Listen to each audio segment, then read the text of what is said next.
अस्सलाम वालेकुम। आज हम डिस्कस करेंगे cytoplasm and the organelles which are found in cytoplasm.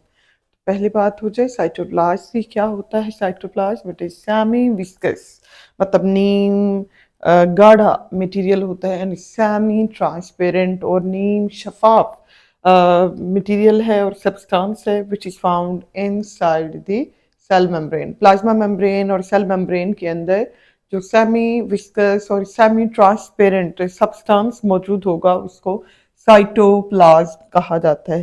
Cyto for cell and plasm is derived from plasma.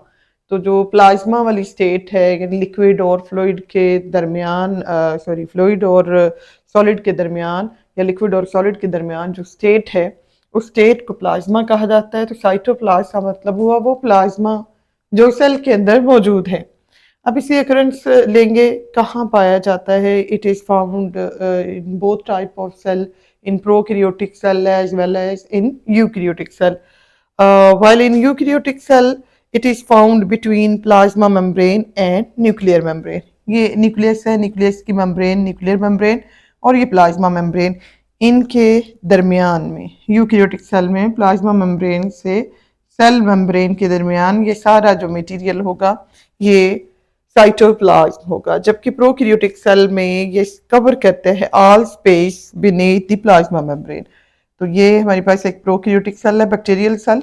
इसकी plasma membrane के अंदर सारा जो मतलब स्पेस है उसको कवर किया हुआ है किसने, साइटोप्लाज्म ने। अब साइटोप्लाज्म की कंपोजिशन और फिजियोकेमिकल इसकी नेचर किस तरह की है।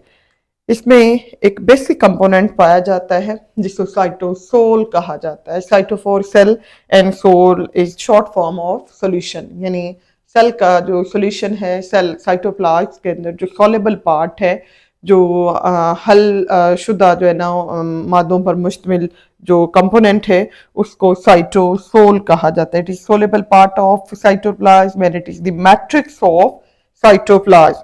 और ये एक्वस ग्राउंड सब्सटेंस है जिसके अंदर तमाम ऑर्गेनेलिस भी सेल के पाए जाते हैं और सेल की जो इंक्लूजन्स है, मतलब वो तमाम मटेरियल भी, वो सारी प्रोटीन्स और तमाम जो है न्यूट्रिएंट्स भी जो सेल के अंदर मौजूद होते हैं वो भी इसी साइटोसोल के अंदर डिजोल्व फॉर्म में जो है ना वो पड़े होंगे या इसके अंदर डिस्पर्स फॉर्म में पड़े होते हैं। अब सेल इंक्लूजन लेंगे हम। साइटोसोल के अंदर एक बड़ी मिकदार जो है तकरीबन 90% के करीब इसमें वाटर होता है और इस वाटर के अंदर दो तरह की सब्सटेंसेस पाए जाते हैं। ऑर्गेनिक सब्सटेंसेस इसके अंदर मौजूद होते हैं, लाइक इसमें प्रोटीन्स होंगे, लिपिड्स हैं, कार्बोहाइड्रेट्स हैं। तो इनके साथ मिलकर साइटोसोल जो है ये किस तरह का सोल्यूशन जो है बनाता है, ये इसमें जेल लाइक जो है मटेरियल जो है ना वो बनाएगा।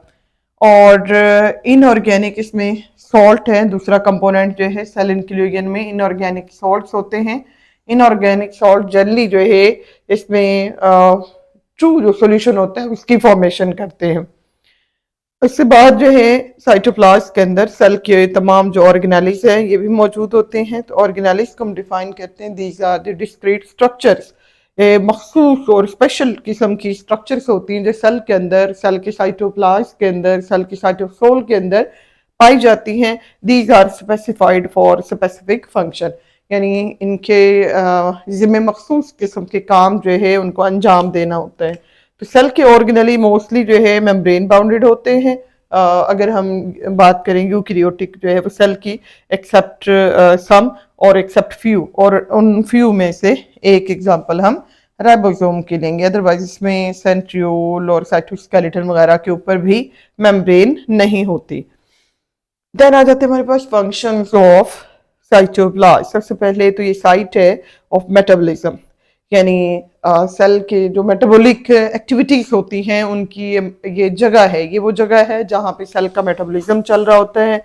Secondly it is store house of cell, यानी ये स्टोर हाउस है, जितने भी यूजफुल सब्सटेंसेस हैं, जो एक्स्ट्रा सब्सटेंसेस हैं वो भी सारे यहीं पे स्टोर होते हैं। और सेल के अंदर जो वेस्ट मेटाबोलाइट्स होते हैं, जो वेस्ट मटेरियल होते हैं, उनको भी यहाँ पे ही स्टोर किया जाता है। It is store house of cell. Thirdly इसमें प्रोटीन की सिंथेसिस हो रही होती है, क्योंकि प्रोटीन की सिंथेसिस करने के लिए राइबोसोम चाहिए और राइबोसोम डिस्पर्स्ड फॉर्म में पड़े होते हैं, बिखरे हुए पड़े होते हैं साइटोप्लाज्म के अंदर। इसके अलावा ग्लाइकोलाइसिस की ये साइट है। Glycolysis is the break down of glucose. तो जो एरोबिक रेस्पिरेशन होनी है या एनारोबिक रेस्पिरेशन होनी है, तो ग्लूकोज की जो ब्रेक डाउन होगी, वो ब्रेक डाउन के लिए जितने स्पेसिफाइड एंजाइम रिक्वायर्ड होते हैं, वो सारे के सारे कहाँ पड़े होते हैं? साइटोसोल के अंदर पड़े होते हैं। देन ऑर्गेनेलिस की बात करेंगे। ऑर्गेनेलिस हमने डिफाइन किया है, चूंकि साइटोप्लाज्म के अंदर बाकी जो कंटेंट है यानी साइटोसोल है, तो साइटोसोल के अंदर डिस्पर्स्ड फॉर्म में होंगे ऑर्गेनेलिस मौजूद होंगे। तो ऑर्गेनेलिस डिफाइन करते हैं हम discrete structure which are specified for specific function performing in different type of cell. तो ऑर्गेनेलिस की दो हमारे पास मेजर जेनेमो क्लासेस होती हैं।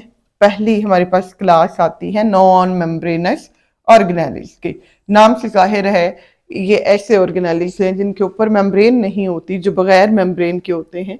These are not surrounded by any membrane. तो इसमें एग्जांपल हमारे पास चार आती हैं। राइबोसोम्स के ऊपर कोई मेम्ब्रेन नहीं होती, ग्रैन्युलर ये स्ट्रक्चर्स होते हैं, ग्रैन्युलर ये हमारे पास ऑर्गेनेलिस है।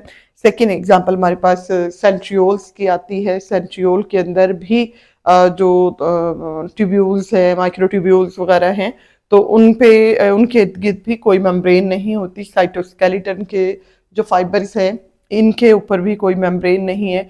और न्यूक्लियोलस, जो न्यूक्लियस के अंदर एक डार्कली स्टेन पोर्शन होता है, डार्कली स्टेन एरिया होता है, उसके ऊपर भी कोई मेम्ब्रेन नहीं होती। ऑर्गेनेलिस की सेकेंड क्लास आ जाती है हमारे पास मेम्ब्रेनस ऑर्गेनेलिस। तो ऐसे तमाम ऑर्गेनेलिस जिनके ऊपर मेम्ब्रेन मौजूद होती है उन्हें मेम्ब्रेनस ऑर्गेनेलिस कहेंगे। इसको फर्दर हम टू टाइप्स में डिवाइड करेंगे कि मेम्ब्रेन जो मौजूद है, ये मेम्ब्रेन सिंगल भी हो सकती है, ये मेम्ब्रेन डबल भी हो सकती है। तो सिंगल मेम्ब्रेनस जो ऑर्गेनेलिस हैं, इनमें लाइसोसोम्स आते हैं, वैक्यूल्स आते हैं, गोल्जी एपरेटस है इसके अंदर, एंडोप्लाज्मिक रेटिकुलम शामिल है और माइक्रो बॉडीज जो है ना वो शामिल है। जबकि जो डबल मेम्ब्रेन बाउंडर्स, डबल मेम्ब्रेनस जो हमारे पास ऑर्गेनेलिस हैं, उनमें माइटोकॉन्ड्रिया इंक्लूडेड है, डबल मेम्ब्रेन के साथ होता है। क्लोरोप्लास्ट की डबल मेम्ब्रेन होती है और न्यूक्लियस, यूकैरियोटिक सेल का जो न्यूक्लियस है, इसकी भी डबल मेम्ब्रेन होती है। प्रोकैरियोटिक के ऊपर तो खैर मेम्ब्रेन होती ही नहीं। तो यूकैरियोटिक जो सेल होंगे, इनके न्यूक्लियस के ऊपर डबल मेम्ब्रेन जो है वो पाई जाती है।